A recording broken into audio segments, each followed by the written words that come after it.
First 10 में से बेटा कोई अल्कोहल में 20 तक 12 क्वेश्चन देखो। लीस्ट सॉल्युबल अल्काइल हैलाइड्स होते हैं। अल्काइल हैलाइड में एनसीईआरटी में लाइन ये आपको अंडरलाइन करवाई थी सॉल्युबिलिटी में कि alkyl halides are less soluble, तो आपको हिंट दिया था टर्बिडिटी वाला क्वेश्चन, क्योंकि लुकास सीजन में आरसीएल बनता है तो क्या आती है टर्बिडिटी, उससे हमने एक्सपेरिमेंटल फैक्ट भी ले लिया था भी नॉट सॉल्युबल। रीजन वहां ये लिखा रहता था भी इसमें एच बॉन्ड नहीं बनते, है ना, एच बॉन्ड नहीं बनते, लेकिन आर क्या है हाइड्रोफोबिक है तो फिर डिसॉल्व नहीं है। तो क्लोरोबेंजीन लीस्ट सॉल्युबल होगा। एक मोस्ट एसिडिक वाला बेटा एक्सेप्शन याद कर लो, methanol is more acidic than water, ये एक्सेप्शनल है, ठीक है। 15 तक चेक करो कोई, 20 तक 20 इज कैटालिटिक हाइड्रोजनेशन अगर करवाएं फिनोल की तो डबल बॉन्ड सिंगल हो सकता है, क्योंकि कैटालिटिक हाइड्रोजनेशन निकल और हाइड्रोजन वाला होता है और इसका मेन रोल रहता है डबल को सिंगल करना। तो अगर डबल सिंगल हो जाएंगे निकल हाइड्रोजन डाल के तो ये सिंगल बॉन्ड से फिर ये सिर्फ इतना रह जाएगा, इसे चेक करो क्या बनेगा, ये साइक्लोहेक्सेन, ठीक है आंसर कोई बी आ रहा है। आगे देखो 25 तक 30 तक 26 देखो। 26 का आंसर कोई बताओ क्या दिया हुआ है, कोई एक्सप्लेन करेगा। हाँ, इंट्रामोलिकुलर से बॉइलिंग पॉइंट कम हो गया था, इंटर का ज्यादा है इंट्रा का कम है, तो हम इसे डिस्टिल कर सकते हैं। Intramolecular H bond boiling point decrease, so distillation से सेपरेट हो जाएगा। अगर मैं डिस्टिलेशन करूंगा दोनों की, ऑर्थो और पैरा की, तो ऑर्थो के वेपर बन जाएंगे, वेपर बन के दूसरी तरफ कंडेंस करके उसे अलग कर लेंगे, नीचे क्या बचता है पैरा, है ना, तो ऐसे कर। और कोई चेक करो 31 ईथर में बेटा आई थिंक डायपोल डायपोल होनी चाहिए। ईथर CS3 OCS3 फिर CS3 OCS3, O पे नेगेटिव C पे पॉजिटिव, O पे नेगेटिव C पे पॉजिटिव। H बॉन्ड तो नहीं बन रहा, लेकिन आपस में क्या होंगी, तुम्हें क्या डाउट H बॉन्ड का। हाँ तो पार्टिकल तू क्या लेगा, नहीं तो पार्टिकल का मतलब एक एंटिटी, एक एंटिटी मींस जो एक इंडिपेंडेंट एग्जिस्ट कर सकता है, दैट इज पार्टिकल। तो वो इंडिपेंडेंट एग्जिस्टेंस किसकी होगी, मॉलिक्यूल, है ना। पार्टिकल ये मार्कर पार्टिकल है क्योंकि अलग से एग्जिस्ट कर सकता है ना, तो एक मॉलिक्यूल है, इसके अंदर क्या है वो पार्टिकल्स नहीं है, ठीक है। आगे देखो, हाँ इसमें एक ये कंफ्यूजन आया था भी एच बॉन्ड बनता है लेकिन वो वाटर के साथ था, ईथर और एच बॉन्ड वाटर में, एक एनसीईआरटी में दिया है, लेकिन बहुत ही गलत क्वेश्चन है ये, दे तो दिया उसने, क्योंकि हम कहते हैं ईथर और पानी डिसॉल्व नहीं करते, अब तुम एच बॉन्ड भी बनाएगा तो एच बॉन्ड की एक्सटेंट बहुत ही कम होती है, सॉल्युबल नहीं होते। ईथर और पानी अलग अलग सॉल्वेंट है, ईथर अलग है ऑर्गेनिक सॉल्वेंट, पानी अलग है ना, तो कंट्रोवर्शियल बन जाता है स्टेटमेंट। आगे देखो 40 100 डिग्री पे आई थिंक पैरा ज्यादा बनता है, 25 पे ऑर्थो ज्यादा बनता है, तो लो टेम्परेचर पे ऑर्थो, क्योंकि ऑर्थो ज्यादा बनता है ड्यू टू एच बॉन्ड, लेकिन एच बॉन्ड बहुत ज्यादा हीट कर दोगे तो टूट जाएगा अभी, तो आप इसे ऐसे थोड़ा याद करो। अगर हम फिनोल की रिएक्शन करवाते हैं सल्फोनिक एसिड से तो एच बॉन्ड की वजह से थोड़ा सा स्टेबल है ऑर्थो वाला मेजर बनेगा, लेकिन अगर मैं इसे हीट करता रहूंगा ना तो एच बॉन्ड इतना स्ट्रॉन्ग नहीं होता कि हीट का सह सके 100 डिग्री, तो वो टूटने लगे आते हैं। तो फिर अगर टूटने लगे आते हैं एच बॉन्ड बन ही नहीं रहे, तो फिर ऑर्थो तो स्टेरिक हिंड्रेंस की वजह से कम ही बनता था, सिर्फ एच बॉन्ड की वजह से ज्यादा बना था। तो लो टेम्परेचर पे याद कर लो भी एच बॉन्ड बनता है, हाई पे एच बॉन्ड नहीं बनेगा, जिसकी वजह से हाई पे फिर पैरा ही मेजर बने, ऐसे रिलेट कर लो, ठीक है। हाँ वैसे एग्जैक्टली जाओगे तो बहुत कॉम्प्लिकेटेड है, काइनेटिक स्टेबिलिटी है, थर्मोडायनेमिक स्टेबिलिटी है, हमें याद रखना है बस, तो हम ऐसे माइंड बना लेंगे भी लो टेम्परेचर पे एच बॉन्ड आएगा, हाई टेम्परेचर पे H बॉन्ड टूट जाएगा। हाँ जी, लास्ट पे जाने लग गए, लास्ट पे फिर आकर्षण। आगे आता था तू, क्या बात हो गई, आगे बैठा कर। और देखो आगे, अच्छा लगता है बेटा जब तुम एफर्ट लगाने लगते हो, तो ये आगे बैठने लगे मुझे बहुत अच्छा लगता है, एटलीस्ट एफर्ट लगाने लग गए। जो भी बच्चा एफर्ट लगाने लगता है हमें सबसे ज्यादा खुशी होती है। ऐसा नहीं ऑब्जर्व नहीं करते, सारा कुछ ऑब्जर्व करते हैं कि कौन लग गया कौन नहीं लगा, है ना, ऑब्जर्वेशन सारी है। कोशिश किया करो एटलीस्ट, है ना, इसी से सारा कुछ होगा। और कोई है 50 तक? आगे देखो, सरफेस केमिस्ट्री में देखो,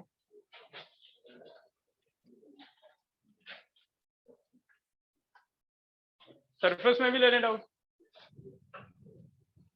एक आपको मैंने सबको बोनस दिला दिए, अल्कोसोल। अल्कोसोल अब याद कर लो, अगर पानी होगा तो कई बार बोलता है हाइड्रोसोल, अल्कोहल है सोलवेंट तो बोल देता है अल्कोसोल, है ना। तो मैंने अल्कोसोल वाला 30th क्वेश्चन सबको मार्क्स दिए हैं, तो जो कल को हमें भूले नहीं, अल्कोहल्स नहीं है, ये अल्कोसोल्स है, ठीक है। क्या है? हाँ है एक्सरसाइज में, नहीं इसमें वो था बेटा, एरर था, इसलिए नहीं दिए। ये लिखा हुआ अल्कोहल है ना, लिखना क्या चाहिए था अल्कोसोल, इसलिए दिए हैं पॉइंट। फर्स्ट 10 में से बताओ 20 तक।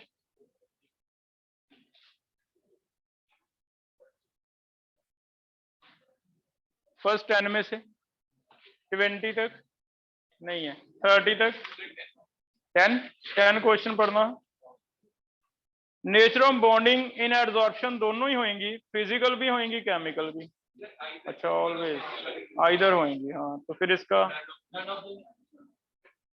अच्छा अब तो सी दिया हुआ है, both chemical and physical always.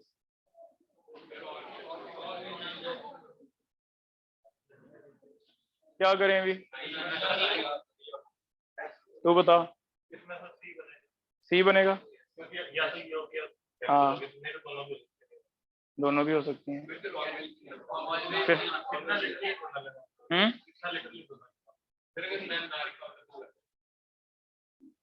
चलो अब तो चेक कर दिया।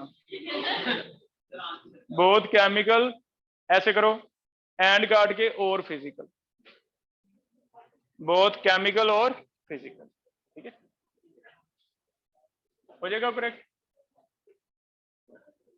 आगे देखो, होगा इतना स्पेसिफिक होगा नीट में, तो इसमें तो यही मार्क करेंगे, सी बनते। 15 तक, 20 तक, 25, 30, 35, पूछ लो जिसका जो भी डाउट है। 41, उससे पहले कोई 40, 40 एंड 41 पढ़ रहे हैं। 40 में आर साइज बड़ा होना चाहिए भी, जिसका आर साइज बड़ा है विल फॉर्म, हाँ तो वो लो कंसंट्रेशन पे बन जाएगा, ठीक है। उसके नंबरों मोल कम डालने पड़ेंगे आपको, क्योंकि आर बड़ा है तो सरफेस जल्दी कवर हो जाएगा, तो फिर ये आंसर आएगा। 41, 45 भी है, 41 भी है बेटा, 41 भी बता रहा हूँ।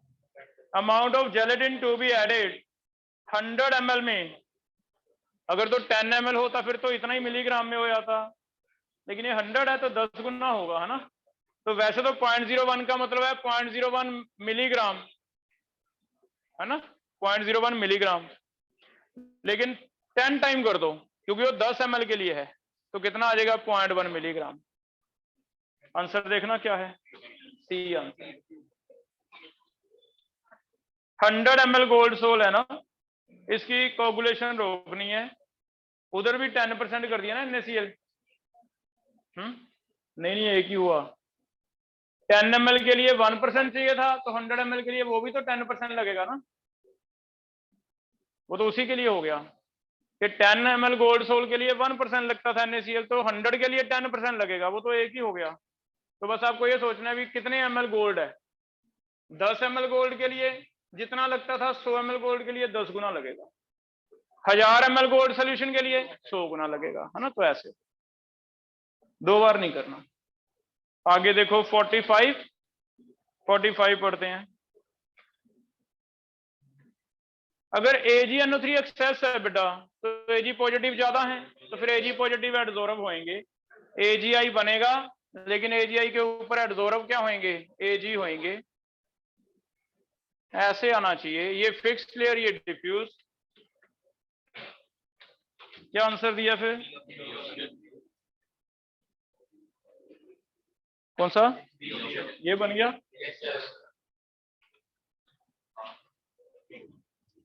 तुम्हें डाउट क्या है बेटा, पूछ लो। सी में बताओ भी क्यों नहीं हो सकता, एडजॉर्ब लिख देता तो हो जाता। Ag nitrates colloidal particles with positive charge are produced, AgI colloidal particle AgNO3 के नहीं बनते, किसके बनते हैं, AgI के। तो लिखो सी क्यों नहीं हो सकता, AgNO3 के कोलाइडल नहीं बनेंगे, कोलाइडल किसके बनेंगे, AgI के। तो यहां लिखा होना चाहिए था AgI कोलाइडल पार्टिकल, फिर ये हो जाता सी। ठीक है, और कोई है, असाइनमेंट देखो, आपको असाइनमेंट भी कराए।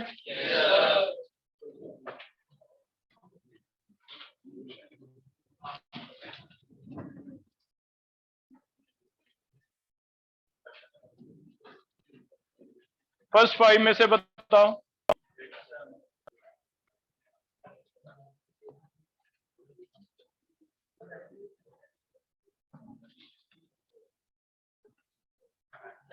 फर्स्ट 5 में से कोई है, कौन सा, थर्ड।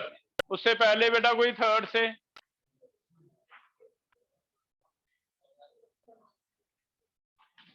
थर्ड से पहले कोई,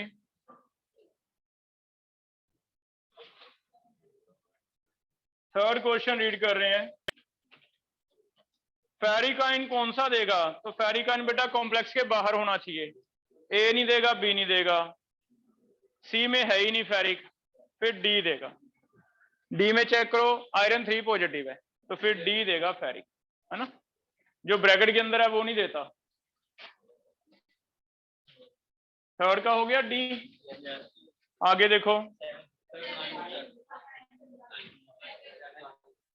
7 एंड 9 कर रहे हैं। 7 कौन बताना चाहेगा आंसर, गर्व, सी। आंसर दिए हुए ना इसके आपको, diamine ethylene diamine dithiocyanato S platinum 4 ion. किस किस में डाउट है बेटा, ए में। अगर अब एक्सप्लेन करो बेटा, ए क्यों नहीं सी क्यों है।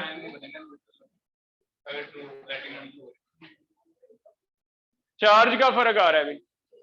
अगर चार्ज 2 लेते हैं तो डायमाइन, पहला लिख के दे रहा हूं 7th का A, platinum diamine ethylene diamine, diamine ethylene diamine. अच्छा, जब फॉर्मूला लिखना लिखते हुए भी सेम ही अल्फाबेटिकल ऑर्डर में लिखे जाते हैं, अमाइन पहले, इथाइलिन डायमीन ई से बाद में, है ना।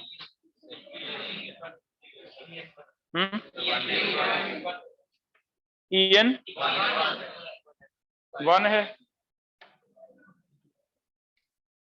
डाइथायोसैनेटो, थायोसैनेटो क्या हुआ, एस से SCN, बस। अगर ये 2 है तो ये -2 है, तो फिर नेट चार्ज 0 हो जाएगा, तो फिर ये आयन नहीं बन सकता, है ना। इट कांट बी आयन, तो फिर इसलिए ए रॉन्ग हो गया, सी सही हो गया। चेक कर लो बेटा, ये हो जाएगा। इंपॉर्टेंट ऐड करना, इसका IUPAC नेम, कभी H आगे लगा हो ना, H, तो इसे एसिड बोला जाएगा।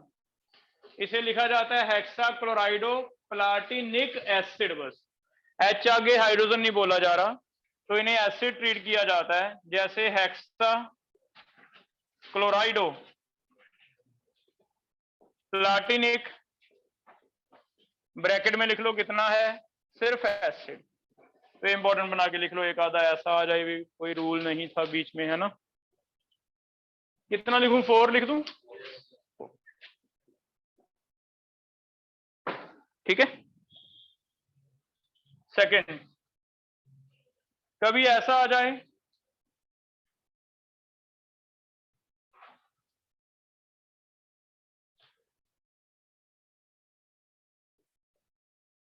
कुछ ऐसा है, तो इसका नेम आप ध्यान रखना, जो बाहर मेटल है अगर उसका वेरिएबल ऑक्सीडेशन स्टेट है तो IUPAC नेम लिखते हुए उसका वेरिएबल ऑक्सीडेशन स्टेट लिखो, है ना। वो हमें ऑप्शन से डिसाइड होगा। जैसे इसके ऑप्शन में अगर 6 नेगेटिव है तो 6 नेगेटिव के लिए टोटल 6 पॉजिटिव होना चाहिए। 6 पॉजिटिव या तो ऐसे हो सकता है इसका 4 इसका 2, इसका 4 इसका 2, या फिर दोनों का 3 3। अब वो कैसे पता चलेगा 3 3 है या नहीं, तो मरकरी का मुझे लिखना पड़ेगा ना। तो इसमें मुझे ऐसे लिखना चाहिए कि मरकरी ब्रैकेट में जो भी इसका ऑक्सीडेशन स्टेट है, मान लो मैं 3 वाला कर रहा हूं, मरकरी 3, फिर हेक्सासाइनो फेरेट 3। तो अगर बाहर मेटल सोडियम पोटाशियम एल्यूमिनियम कुछ आते हैं फिर तो हमें अंडरस्टूड, अभी इनकी तो वेरिएबल है ही नहीं, उनके लिए तो कोई कंफ्यूजन है नहीं। लेकिन अगर बाहर भी कोई ऐसा आता है जिसकी वेरिएबल ऑक्सीजन स्टेट है, जैसे मर्क्यूरस भी हो सकता है, ये मर्क्यूरिक भी हो सकता है। बाहर आयरन आता है तो फेरस भी हो सकता है, फेरिक भी हो सकता है। बाहर कोई और आता है तो मेरे ख्याल में ये डिसाइड नहीं होगा, है ना। कौन सा, हाँ मर्क्यूरस भी होता है, मर्क्यूरी भी। मैं वैसे जनरल कह रहा हूँ, मैं सिर्फ मर्करी की बात नहीं कर रहा, मैं एक जनरल स्टेटमेंट दे रहा हूँ कि इसकी जगह कोई और भी आता, आयरन आया था बाहर, तो आयरन नहीं पता चलता भी 2 है या 3 है, तो फिर आयरन 2 या 3 हमें ब्रैकेट में लिखना चाहिए। तो अगर बाहर मेटल आयन कोई वेरिएबल ऑक्सीडेशन स्टेट दिखाता है तो नेम लिखते हुए बेटर है कि 2 ऑप्शन आपको दिए जाएं, एक में ऑक्सीजन स्टेट लिखा हुआ, एक में नहीं लिखा हुआ, तो आप इसे बेटर मान लो, है ना। रूल कहीं लिखा नहीं मिलेगा आपको, लेकिन हाँ ये भी है कि बाहर अगर वेरिएबल ऑक्सीडेशन स्टेट है तो आपको इसका ऑक्सीजन स्टेट लिखना चाहिए, फिर ही आपको समझ आएगा कि कैसे स्ट्रक्चर बने। हो जाएगा, तो 2 अलग से ऐड कर लेना, हो जाएगा बेटा। एक तो एस्टर वाला याद हो गया, एच आगे हो। एक ही ऑक्सीजन स्टेट बहुत बार लिखा मिलेगा, तुम्हें लगे भी हर जगह लिखना नहीं, सोडियम पोटाशियम रुबिडियम नहीं लिखना, कहाँ लिखना है, यहाँ आपको कंफ्यूजन है भी, ये मर्क्यूरस भी हो सकता है, मर्क्यूरिक भी, फेरस भी हो सकता है, फेरिक भी, तो वहां एक और रूल बन गया कि उनका ऑक्सीडेशन स्टेट लिखो ब्रैकेट, ठीक है। आगे कंटिन्यू कर रहे हैं 10 तक, 9। अच्छा 8th में जो लीगन लगा है चेक करो, ये DMG तो है लेकिन ये ऑक्सीमेटो नहीं है, 2 OH है ना, 2 OH है तो ऑक्साइम है ये, ठीक है।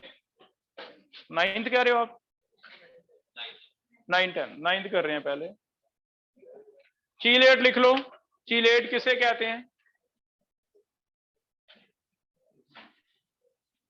चीलेट किसे कहते हैं, जितने भी रिंग फॉर्मिंग लिगेंड्स हैं, ring forming ligands are known as chelates. और आई थिंक सारे ही पॉलीडेंटेड, डाई से लेके रिंग तो बनाएंगे बनाएंगे, वो सारे क्या हैं, चीलेट्स हैं। EDTA, EN, OX, DMG, glycinato, ACAC, जितने हमने पढ़े हैं वो सारे क्या हैं, चीलेट। ये जो फिनोमिना है रिंग बनाने का, इसे कहते हैं chelation phenomena of ring formation, इसे चिलेशन कहते हैं।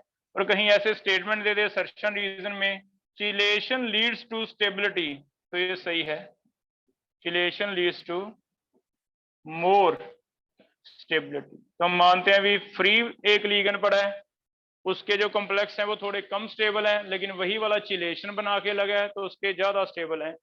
जैसे कोबाल्ट के साथ 6 अमोनिया लगे हों, इससे थोड़ा ज्यादा स्टेबल माना जाता है अगर EN लगे हों 3, जबकि दोनों में ही डोनर एटम नाइट्रोजन ही है, फर्क कोई नहीं है। लेकिन ये 6 अमोनिया अलग अलग जगह से जुड़े हैं, ये EN ऐसे बाइंड करके जुड़ा हुआ है, तो वो कहता है इसकी ग्रिप थोड़ी ज्यादा मजबूत होती है क्योंकि आपस में कोऑर्डिनेशन रहेगा। तो रिंग्स बनती है ना, तो उसका ग्रिप ज्यादा अच्छा होता है, उसमें मजबूती ज्यादा आती है, एक्सपेरिमेंटल देखा गया। इसलिए चीलेट्स ज्यादा अच्छे कॉम्प्लेक्स बनाते हैं in comparison to monodentate ligand. ठीक है, सेम डोनर एटम है, केमिस्ट्री सेम है, फिर भी ये ज्यादा स्टेबल है रिंग्स की वजह से। कर लोगे? एक इसमें एक और ऐड कर लो, फ्लेक्सीडेंटेड लिगेंड आएगा, आपको स्टार्टिंग में लिखा मिलेगा। फ्लेक्सीडेंटेड लिगेंड क्या होता है? कुछ लिगेंड है जिनकी डेंटिसिटी वेरिएबल है, ये डाइडेंटेड भी हो सकता है जैसे कार्बोनेटो है, लेकिन डिपेंड करता है, कभी किसी को दो की जरूरत ना हो तो ये मोनोडेंटेड भी काम कर सकता है। तो कैसे पता चलेगा? जैसे कोबाल्ट का कोऑर्डिनेशन नंबर जनरली 6 होता है, अगर कोबाल्ट में ऐसे लगा हुआ है दो जगह, तो फिर दोनों में से हमें पूछा जाए भी बताना क्या कार्बोनेट की डेंसिटी का कोई आइडिया दे सकते हो, तो हम कहेंगे पहले में तो कोबाल्ट 6 कोऑर्डिनेट बॉन्ड बनाएगा, 5 तो यही बना लेंगे, एक ही चाहिए तो मोनोडेंटेड है। लेकिन कोबाल्ट की नेचर है भी ज्यादातर 6 बनाता है या 4 बनाता है, 5 रेयर बनाता है। अगर 6 बनाता है 4 तो ये बनाएगा, अब ये क्या करेगा? 2। तो कई बार एक ही लिगेंड अपनी डेंसिटी चेंज कर सकता है, इसे कहते हैं उसकी डेंसिटी फ्लेक्सिबल है। फ्लेक्सिबल डेंसिटी का मतलब हो गया फ्लेक्सीडेंटेड। तो flexible density, variable density,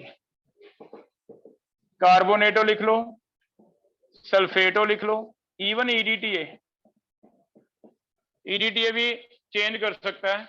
EDTA calcium और मैग्नीशियम के साथ 6 बॉन्ड बनाता है, लेकिन अगर कभी कॉपर आ जाए तो कॉपर के साथ 4 से काम चल जाएगा। कॉपर के साथ जनरली कॉपर 29 है, 1 पॉजिटिव 28, 28 को अगर 8 मिल जाए तो 36 हो जाएगा, उसे 12 नहीं चाहिए। तो कॉपर के साथ ईडीटीए 4 ही बॉन्ड बनाएगा। तो ईडीटीए वेरिएबल वैलेंसी दिखा सकता है depending on demand of metal. ज्यादातर सल्फेट और कार्बोनेट मिलेंगे, एक ईडीटीए, है ना? हो जाएगा बेटा? तो ये 2 टर्म आगे आपको बुकलेट में लिखे मिल जाएंगे, चीलेट और फ्लेक्सीडेंटेड। ठीक है, आगे कंटिन्यू कर रहे हैं, 10th कर रहे हैं। 10th एक बहुत अच्छा क्वेश्चन है, ऐसे प्रीवियस ईयर में बहुत सारे क्वेश्चन आपको आए मिलेंगे और सबसे सिंपल भी है। इसने हमें एक हिंट दिया, ये नहीं पता भी ब्रैकेट कहाँ पे है, कितने क्लोरीन बाहर हैं, ये तो अंडरस्टूड है भी अमोनिया तो 5 अंदर ही होंगे, लेकिन अमोनिया कितने अंदर है, क्लोरीन कितने अंदर है, कुछ आइडिया नहीं हो रहा। तो इसका एक हिंट दिया जाता है। हिंट क्या दिया जाता है? आपको नंबर ऑफ एजीसीएल बताएगा कितने बने। जितने एजीसीएल बने, मान के चलो सीएल जो बाहर है उसी से बनेंगे, क्योंकि कॉम्प्लेक्स वाले तो आयन ही नहीं बनाते। तो देखना कहीं हिंट लिखा है भी नंबर ऑफ एजीसीएल इतने बने हैं, 2 बने हैं। याद रखो जितने एजीसीएल बने हैं इट मींस 2 क्लोराइड बाहर हैं, आर आउट ऑफ ब्रैकेट। तो बस आपको ये हिंट फॉलो करना है भी जितने भी एजीसीएल बने हैं, 2 बने तो 2 बाहर हैं, 3 बने तो 3 बाहर हैं, उसके हिसाब से अरेंजमेंट कर दो। अब टोटल क्लोरीन कितने थे? 3 में से कितने बाहर का हिंट दे दिया, इट मीन 2 तो क्लोरीन बाहर है, तो फिर ये y कितना आएगा? 1, बाकी x 5। ठीक है, तो x और y हम इस हिसाब से अरेंज करेंगे कि कितने क्लोरीन बाहर। क्लियर है? ये देखना ऐसे लिखा मिला हमें, कोबाल्ट 5 वाटर 3 क्लोराइड, आंसर ये दे रहा है 1 mole of AgCl is formed. तो कितने Cl बाहर है? 1। कितने अंदर है? 2। तो मुझे अंदर 6 रखना है, भी कोबाल्ट का 7 नहीं करना। अगर 6 रखना है तो फिर कोबाल्ट के राउंड कितने वाटर रखें? क्लोरीन तो तुम कह रहे हो 2 अंदर रख दें, कितने वाटर रखें बताओ? तो फिर 1 वाटर बाहर आ, तो अमोनिया और वाटर बाहर भी आ सकते हैं, इसलिए अमोनिया और वाटर का ही केस देगा। अमोनिया भी बाहर आ सकता है H बॉन्ड बना के, वाटर भी बाहर आ सकता है H बॉन्ड बना के। तो टोटल 6 रखो, 6 के हिसाब से क्लोरीन डिसाइड करेगा भी कितने अंदर है कितने बाहर है, टोटल 6 करना है। तो दोनों क्वेश्चन लिख, है ना?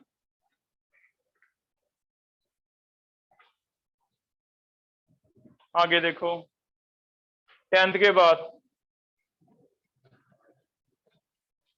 15 तक,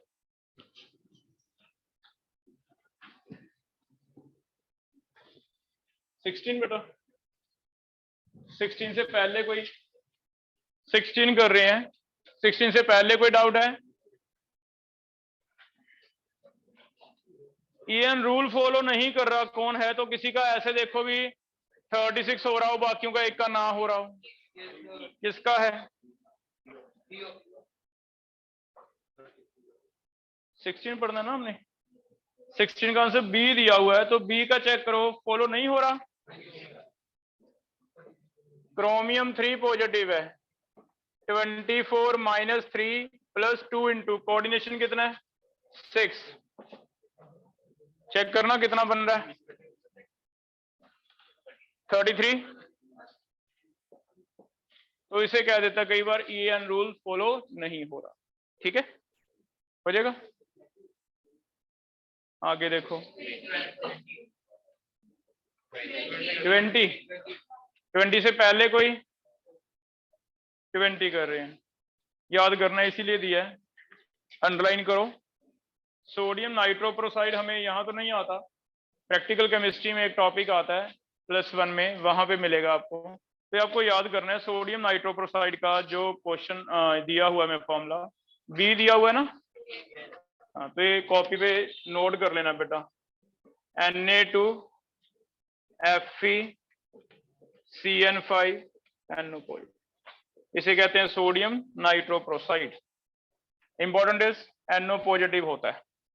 आपको क्वेश्चन आ जाए भी NO है या NO पॉजिटिव है या NO नेगेटिव है, तो क्योंकि नेम किसी का फॉर्मूला तो फैक्ट है ना, तो याद करें सोडियम नाइट्रोप्रोसाइड।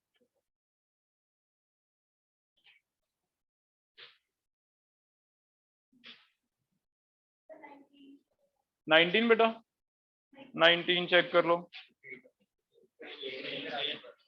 सेम है, रिपीट हो गया क्वेश्चन। 7 है, देख लो 7 है। एक प्लाटिनम के बारे में भी फैक्ट याद कर लो। प्लाटिनम का ऑक्सीडेशन स्टेट वैसे तो दिया रहता है, लेकिन कभी ना दिया हो तो 2 भी हो सकता है, 4 भी हो सकता है।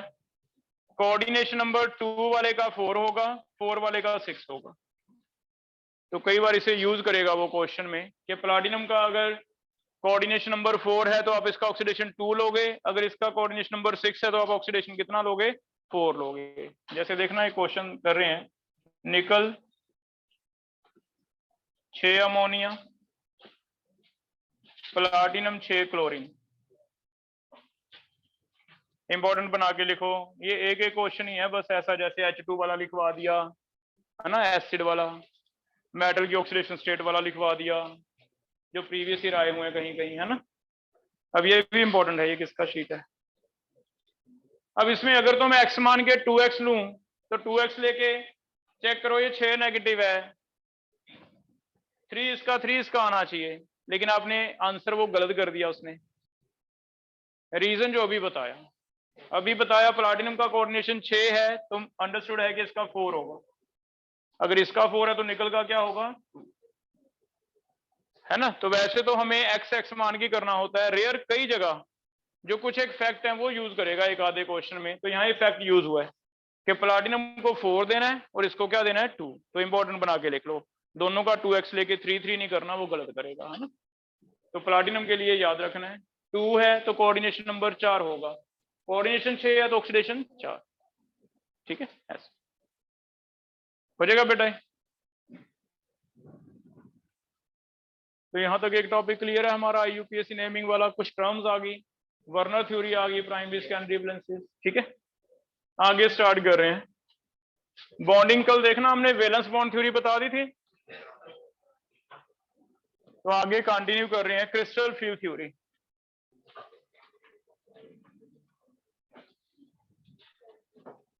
क्रिस्टल फ्यूल थ्योरी क्या है? मेन प्रॉब्लम्स कहां आ रही हैं?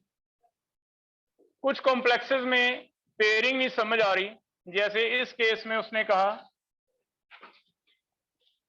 कि पेयरिंग नहीं हुई और इसमें पेयरिंग हो गई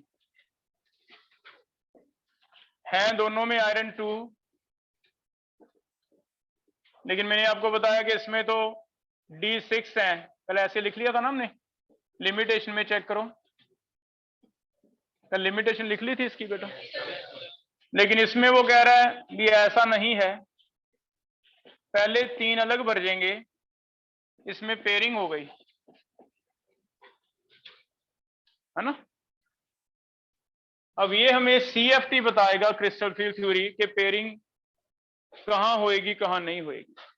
सेम 4 वालों में क्यों DsP2 बनेगा, क्यों sp3, ये भी CFT बताएगा। और CFT क्या है according to crystal field theory, ये कहता है ये सारा देखो चेंज लीगेंड की वजह से हो रहा है। यहां लीगेंड क्लोराइड है, यहां लीगेंड क्या है, साइनाइड। तो कहता है लीगेंड जो हैं CFT के बेस पे 2 तरह के हैं, लीगेंड 2 तरह के हैं, एक ऐसे हैं जो पेयरिंग करवाएंगे, एक ऐसे हैं जो पेयरिंग नहीं करवाएंगे। और वो लीगेंड 2 तरह के कौन कौन से हैं, पहला कहा जाता है जो पेयरिंग करवाते हैं, उन्हें एक नाम दिया गया है, उन्हें कहते हैं स्ट्रॉन्ग फील्ड लीगेंड।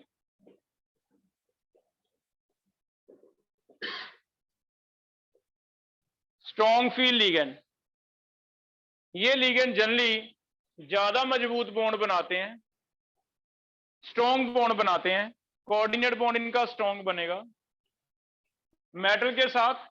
यहां मेटल खड़ा है सेंटर पे, अगर ये वाला लीगेंड है तो स्ट्रॉन्ग बॉन्ड बनाता है। स्ट्रॉन्ग बॉन्ड बनाने की वजह से बेटा ज्यादा क्लोज आएगा है ना, ज्यादा क्लोज आएगा तो क्या होता है, लीगेंड पे भी नेगेटिव है, लोन पेयर है, मेटल के जो इलेक्ट्रॉन्स हैं उन पे भी नेगेटिव है, तो क्या होता है अगर ये ज्यादा क्लोज आ जाएगा ना तो नेगेटिव नेगेटिव रिपल्शन स्टार्ट हो जाएंगी, रिपल्शन की वजह से फिर ये वाले क्या होने लगे आते हैं, पेयर है ना, रिपल्शन हो गई, यहाँ वाला इलेक्ट्रॉन निकल के यहाँ चला गया, यहाँ वाला निकल के, क्योंकि इसने ज्यादा क्लोज तक आया। लेकिन वीक फील्ड लिगेंड वो हैं जो ज्यादा अच्छा बॉन्ड नहीं बना पाते, ज्यादा अच्छा बॉन्ड नहीं बनाते तो वो दूर ही रुके आते हैं, दूर रुके आते हैं तो रिपल्शन को इतनी ज्यादा फील नहीं होती, रिपल्शन नहीं फील होती तो इन्हें पेयर करने की जरूरत नहीं पड़ती। तो हमने 2 कैटेगरी में डिवाइड किए, strong field ligand. Strong field ligand के 2 कैरेक्टर, पहला make strong coordinate bond, strong coordinate bond बनाते हैं, और दूसरा cause pairing, cause pairing of electron. Example, strong coordinate bond generally वो बनाएंगे जिनमें कार्बन या नाइट्रोजन डोनर होगा, क्योंकि कार्बन या नाइट्रोजन डोनर होगा तो दोनों की इलेक्ट्रोनेगेटिविटी कंपैरेटिवली हमने देखा इतनी ज्यादा नहीं है, जिसकी वजह से अपना लोन पेयर अच्छी से डोनेट कर देते। लेकिन दूसरी कैटेगरी आती है weak field ligand, WFL short form में बोलेंगे, इसे बोलेंगे SFL। WFL उन्हें कहा जाता है जो ज्यादा अच्छा बॉन्ड नहीं बनाते। अब ज्यादा अच्छा नहीं बनाते तो क्यों नहीं बनाते भी, सिर्फ इस चीज पे डिपेंड करेगा कि इनका जो एटम है, जो लोन पे डोनेट करने वाला एटम है, वो हेलोजन है या ऑक्सीजन है। और हेलोजन और ऑक्सीजन आपने पढ़ा भी ज्यादा खींच के रखने वाले हैं अपने इलेक्ट्रॉन को, क्योंकि इनकी इलेक्ट्रोनेगेटिविटी क्या है, ज्यादा। तो ये मेटल के साथ बॉन्ड बना तो रहे हैं, लेकिन इनकी अंदर से इच्छा नहीं है इलेक्ट्रॉन देने की, क्योंकि ये खुद क्या है, बहुत ज्यादा इलेक्ट्रॉन है। तो इसमें आ जाएंगे जो वीक बॉन्ड बनाते हैं जनरली, वीक बॉन्ड बनाने वाले, और पेयरिंग नहीं करवाएंगे, नो पेयरिंग। और आपको ऐसे पता चल जाएगा, एक्सेप्शंस आर देयर, लेकिन हाँ हमें एक्सेप्शन नहीं सारी पढ़नी है ना, पहले ही मैं आपको एक्सेप्शन बता दूं, आपको लगेगा छोड़ो चैप्टर क्या पढ़ना है, हमने एक आधा होगा लास्ट पे कर लेंगे। मेन रूल इससे आ जाएगा भी कार्बन नाइट्रोजन अच्छे डोनर है, strong field, oxygen and halogen क्या है, वीक फील्ड। ठीक है, तो अब इससे आपको आइडिया चल जाएगा। देखना यहाँ पे हेलोजन वाला है, कोई हेलोजन वाला, तो ये वीक फील्ड है, वीक फील्ड में पेयरिंग नहीं करवा पा रहा, इसीलिए वीक कह रहे हैं, वीक का मतलब पेयर नहीं करवा पा रहा। क्या कार्बन डोनर है, स्ट्रॉन्ग फील्ड, स्ट्रॉन्ग है तो पेयरिंग करवा पा रहा। तो स्ट्रॉन्ग का मतलब वो इनके इलेक्ट्रॉन को कहता है भी जल्दी जल्दी पेयर हो जाओ, खाली करो अपने ऑर्बिटल, मैंने बॉन्ड बनाना है। इसीलिए वो स्ट्रॉन्ग माना जा रहा है। तो ये कहेगा भी खाली करो ऑर्बिटल, यहां तक आएगा, इन्हें भी बॉन्ड बनाने में शामिल करेगा। वीक वीक है, इतनी ज्यादा नहीं चलती, तो वो खाली नहीं करवा सकता। तो इस बेस पे आपने आइडिया ले लेना भी कौन खाली करवाएगा, पेयर करवाएगा, कौन नहीं करवाएगा, समझ आ जाएगा। अब फिर कैसे कैसे हमें पता चलेगा भी डाइपोल, पहले 6 वालों में करते हैं, मैग्नेटिक मोमेंट कैसे समझ आएगी। पहले केस कर रहे हैं, कोऑर्डिनेशन नंबर अगर 6 है, अगर कोऑर्डिनेशन नंबर 6 है तो हमने देखा पेयरिंग होती है नहीं होती, इसमें भी आगे एक और चीज आपको अभी क्रैम करनी है। जो 5 डी के ऑर्बिटल है ना, उनमें पेयरिंग का रूल ये रहेगा भी 3 अलग हो जाएंगे, 2 अलग हो जाएंगे। अगर पेयरिंग होएगी तो आपको 3 ऐसे भरने हैं, 1 2 3 और 4 यहां आ जाएगा, 4th electron will start pairing. ये आगे समझाएंगे, कल पढ़ेंगे भी 3 + 2 ही क्यों हुए। अभी आप इस चीज को क्रैम कर लो भी डी ऑर्बिटल 5 हैं, 5 के 2 सेट बनेंगे, 3 वाला एक बनेगा, इसे एक नाम दिया जाता है, इसे कहा जाता है T2G और इसे नाम दिया जाता है EG।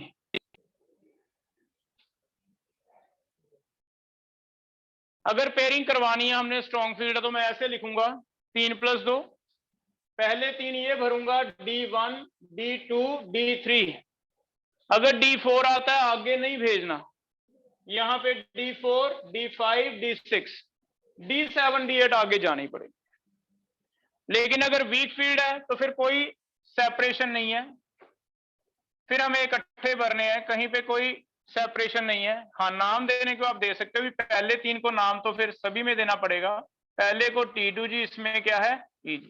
ये वाला कॉन्सेप्ट हम फॉलो करने वाले हैं वीक फील्ड में, ये वाला कॉन्सेप्ट हम फॉलो करने वाले हैं स्ट्रॉन्ग फील्ड में। तो आपको अपने आप ही पता चल जाएगा कहाँ डाइपोल, कहाँ मैग्नेटिक मोमेंट कम है, कहाँ मैग्नेटिक मोमेंट ज्यादा। ठीक है,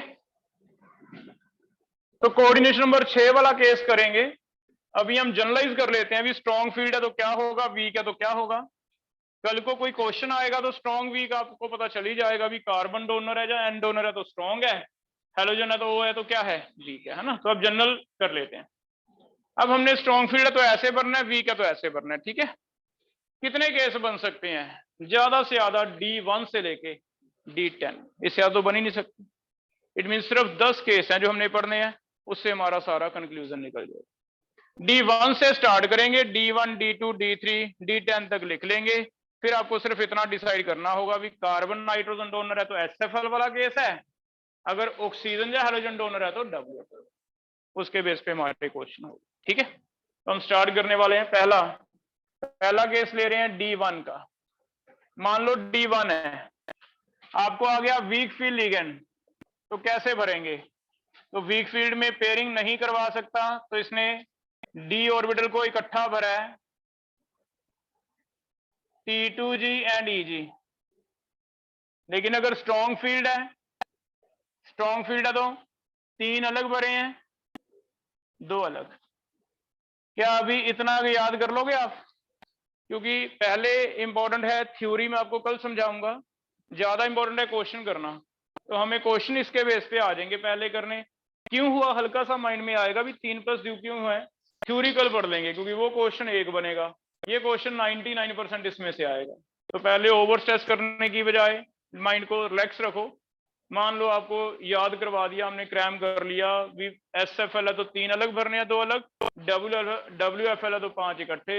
एटलीस्ट 99% क्वेश्चन हमारे चांस हो गए भी हम कर पाएंगे। ठीक है, क्लियर है। तो D1 भर के देखते हैं।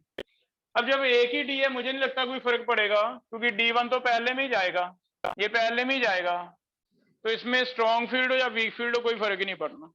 मुझे लगता है फर्क जो पड़ेगा वो D4 से स्टार्ट होगा, क्योंकि चौथे को तुम यहां भरते हो या यहां भरते हो, फिर ही फर्क होगा, है ना। लेकिन हम चलो सारे करेंगे, D1 से लगता। अगर D1 है बेटा, आपने ऐसे भर दिया। अब इसके बेस पे अगर हाइब्रिडाइजेशन लिखना है, तो देखो हाइब्रिडाइजेशन कैसे लिखना है। हम कह रहे हैं भी 6 कोऑर्डिनेट बॉन्ड बनाने हैं। अगर 6 कोऑर्डिनेट बॉन्ड बनाने हैं तो मेटल को कम से कम 6 ऑर्बिटल खाली करने पड़ेंगे, और 6 ऑर्बिटल खाली करने के लिए हाइब्रिडाइजेशन आती है ऑक्टाहेड्रल। और ऑक्टाहेड्रल का एक ही रूल है कि आप ऐसे नहीं रैंडम कोई भी उठा लो, आपको एक ऐसे लेना पड़ेगा, 3 P लेने पड़ेंगे, 2 D, क्योंकि रूल है कि हाइब्रिडाइजेशन ऑक्टाहेड्रल के लिए क्या बनता है, sp3। क्लियर। अब sp3d2 में जब 6 लेने हैं तो 6 हम कोशिश करते हैं अभी कम से कम एनर्जी वाले हों, तो 3d है हमारे पास, 4s है, 4p है, यहां तक आर्गन भरा हुआ है ना, यही होगा ना कॉन्फ़िगरेशन, 3p तक भरा हुआ है।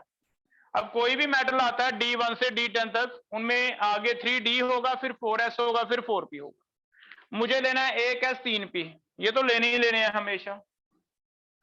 D2 लेने हैं, अब 2d के लिए आपके पास चांस है भी, या तो 4d में चल जाओ या फिर क्या ले लो 3d। अब हम अगर ज्यादा स्टेबल बॉन्ड बनाना चाहते हैं तो हमें लगता है भी ज्यादा अच्छा रहेगा अगर 3d के ले लें। अगर 3d कभी नहीं मिलेंगे तो फिर क्या लेंगे 4d।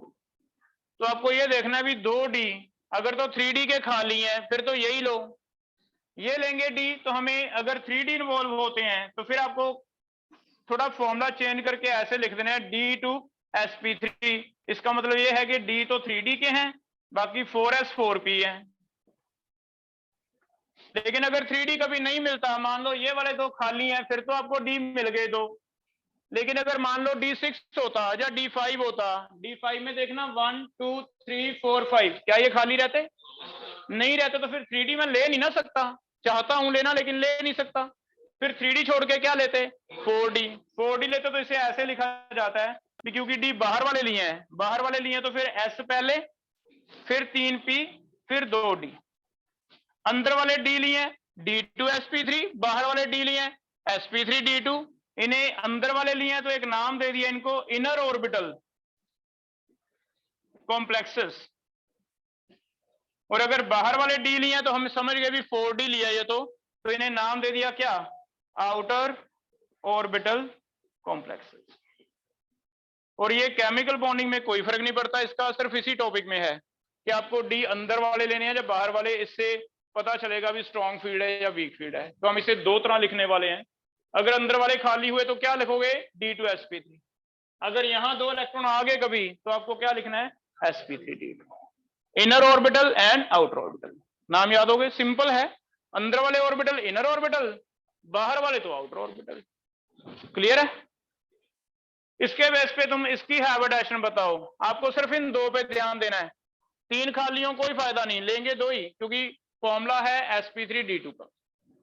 बताओ क्या ये 2 खाली हैं? तो क्या लिखें? D2sp3। इसमें हाइब्रिडाइजेशन बताओ, क्या ये 2 खाली हैं? D2sp3।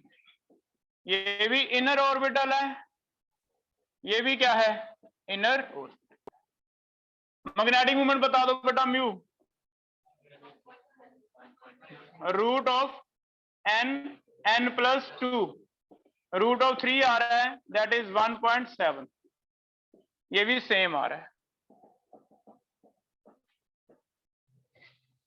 हो जाएगा। तो ऐसे आपको D1 से स्टार्ट करके कहां तक जाना है? D10 तक करोगे अपने आप, बस ये भरते जाना है आगे आगे। D1 लिख दिया मैंने, ऐसे D2, ऐसे D3, D4, कहां तक जाना है हमने? D10 तक। करके देखते हैं, एक टेबल बन जाएगा मेरे ख्याल में आपकी कॉपी पे ऐसे। सेकंड ले रहे हैं, अगर D2 आता है, स्कैंडियम टाइटेनियम, मान लो टाइटेनियम 2 पॉजिटिव है, सोचो टाइटेनियम 2 पॉजिटिव, 4s2 3d2, तो 2 पॉजिटिव का मतलब 4s वाले 2 निकल के रह गया D2। तो D2 कॉम्प्लेक्स की अगर कॉन्फ़िगरेशन आती है तो D2 हम कैसे भरेंगे? जैसे ही आपने देखा WFL हैबिट बना लो के 5 इकट्ठे लिखने हैं, जैसे ही देखा SFL 2 सेट बनाने हैं, 3 अलग 2 अलग। बताओ D2 पहले 2 भरे जाएंगे, इसमें भी पहले 2 भरेंगे। अगर कहता है कॉन्फ़िगरेशन बताओ तो आप इसकी कॉन्फ़िगरेशन ऐसे बोलोगे भी T2G में कितने हैं, तो पहले वाले 3 में देखना कितने हैं T2G में, 2 ऐसे लिखोगे। EG में कितने हैं? 0, इसमें लिखो। T2G 2, EG, तो एक क्वेश्चन अलग से बन गया। आपको कभी कहते भी इनकी कॉन्फ़िगरेशन लिख के बताओ, ठीक है, हो जाएगा। आगे क्या ये दो खाली हैं? तो बताओ हाइब्रिडाइजेशन क्या होएगी? D2sp3 इनर बना, इसमें भी क्या होगा? D2sp3 इनर बना। क्लियर है? म्यू आई थिंक सेम ही आएगा, n+2 Bm Bohr magneton, n कितना है? 2 बरो 2+2 कितना आ गया? √8 2.9 ले लो, 2.8 या 2.9, ठीक है। इसका भी कितना लिख देंगे? 2.9 हो जाएगा बेटा। D3 ट्राई करो, अब ये तुम खुद ट्राई करो कॉपी पे, मैं कुछ नहीं बोल रहा। D3 में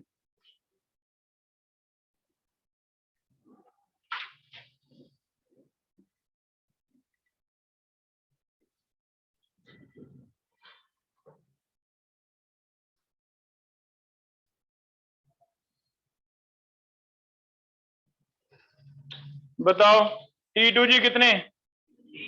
3 आ रहे हैं, EG 0, दूसरी ओर T2G 3 EG 0, सेम ही आएगा ना? यहां तक भरेंगे तो चेक करो, ऐसे आ गया। ये D3 भरा, ये D3 भरा, चेक करो कॉपी पे। गौरव हाइब्रिडाइजेशन बोल, क्या 2D खाली है? तो फिर क्या बनेगा? D2sp3 इनर या आउटर? इनर। इसमें भी क्या बना? D2sp3 इनर या आउटर? इनर। म्यू भी सेम आएगा, चेक करना कितनी है? कितना? 3.9 √3 3+2 15 को ले लो 3.9। ये मैं 0.9 इसलिए लिख रहा हूं क्योंकि हमारा एक ट्रिक बनेगा आगे। सिर्फ 1.7 अलग करके, 2 अनपेड है तो 2.9, 3 अनपेड है तो 3.9, 4 अनपेड है तो 4.9, 5 अनपेड है तो 5.9, सीधा एक ट्रिक बन जाएगा। इसका उल्टा हमें फिर मल्टीपल में काम आ जाएगा।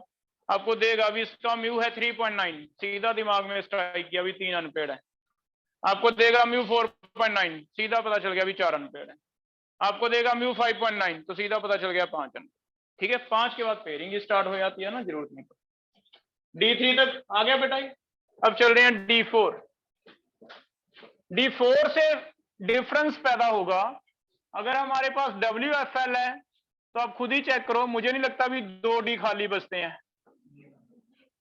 SFL में 2D खाली बचेंगे। एक चीज और याद रहे, 2 हों खाली इकट्ठे फिर फायदा है। WFL में D4 एक एक करके भरा,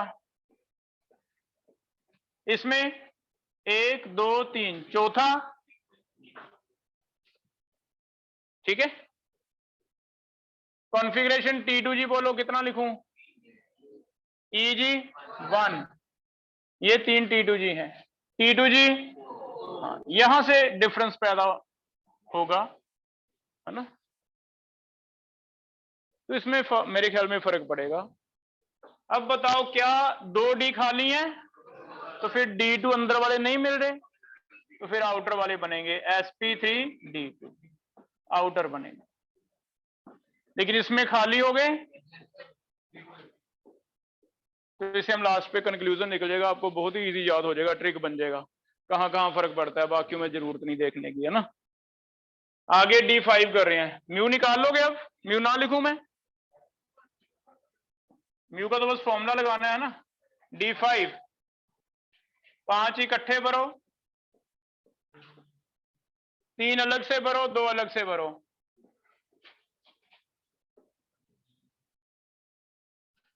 one two three four five, 1 2 3, 4 electron कहां जाएगा? पेयर में, 5 पेयर में। T2G3 EG2, T2G कितने? 5, EG 0, ठीक है। इनर आउटर कर दो आप, म्यू मैं एक्सपेक्ट करता हूं कि आप निकाल लोगे। ये क्या है? आउटर। ये क्या है? म्यू भी लिखना बेटा, इसमें कितने अनपेड है? 5। अगर म्यू लिखें कितना है? 5.9। लेकिन इसमें एक ही है तो 1.7। ये याद ही हो जाएंगी हमारे। एक अनपेड 1.73, बाकी जितने अनपेड 0.9 लगाना है। 2.9, 3.9, 4.9, 5.9। ठीक है। अच्छा, यहाँ एक म्यू का फर्क पड़ने की वजह से इन्हें एक और नाम दिया जाता है। अगर कभी म्यू का फर्क पड़ता है दोनों में, तो ज्यादा म्यू वाले को लिखना है आपने high spin complex. High spin का मतलब है अनपेयर ज्यादा है। स्पिन समझते हो? हाफ होती थी, plus half, plus half, plus half, plus half, सारे ऐड हो जाएंगे तो स्पिन ज्यादा हो जाएगी। लेकिन ये प्लस हाफ और minus half cancel, plus half minus half cancel, सिर्फ प्लस हाफ ही है। तो अगर देखा जाए भी सही कह रहा है, अभी इसकी स्पिन ज्यादा है, इसकी स्पिन क्या है? कम। तो कभी कह दे भी हाई स्पिन कॉम्प्लेक्स क्या है और लो स्पिन कॉम्प्लेक्स क्या है, तो समझ जाओगे। पेयरिंग हुई है तो लो स्पिन, पेयरिंग नहीं हुई तो क्या है? High spin. ठीक है, कर लोगे अभी? तो एक टर्म और बन गई। इट मींस इसमें से 3 क्वेश्चन बनेंगे। पहला इधर कॉन्फ़िगरेशन पूछेगा, या फिर इनर आउटर पूछेगा, या फिर कभी हाई स्पिन लो स्पिन म्यू पूछेगा। 3 ही तरह के क्वेश्चन आए। हो जाएगा बेटा। लास्ट एक D6 तक आज करते हैं, फिर हम आगे कल करेंगे कंटिन्यू। D6 लिख लो, बाकी हम कल करेंगे। D6 में क्या भर रहा है? पांचों इकट्ठे और 3 अलग 2 अलग। मुझे आपको पहला क्वेश्चन, कोई मुझे इसका कॉन्फ़िगरेशन बताए। T2G कितना, EG कितना? T2G 4, EG 2। सबका आ रहा है? 1 2 3 4 5 6 यहां तक। T2G 4, EG 2। ये 1 2 3 4 5 है ना? 6 है। T2G कितना आ रहा है? 6। कर लोगे? किसमें sp3d2 है? फर्स्ट में। ये डी खाली नहीं है तो बाहर वाले लेंगे, तो sp3d2। इसमें ये खाली रह गए तो यहां से डी स्टार्ट होगा, D2 sp3। म्यू निकाल दोगे? अनपेड 4 हैं, 4.9, 0 ही है, तो एक लो स्पिन एक हाई स्पिन। 6 तक कर लोगे? 7 छोड़ देना घर पे। 7 मैं कल बताऊंगा आपको, घर से करना है। Write down D8, D9 and D10 घर से करना। ठीक है, 7 एक बार छोड़ देना, वो कल D8, D9 and D10 same करके लेके आना है। स्ट्रॉन्ग फील्ड, वीक फील्ड, ऐसे। ठीक है, यहां तक चलिए।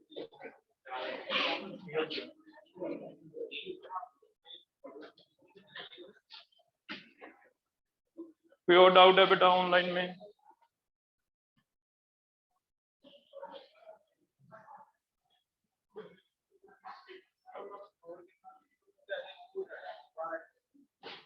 बारह बजे मिल जाएंगे? 12 बजे।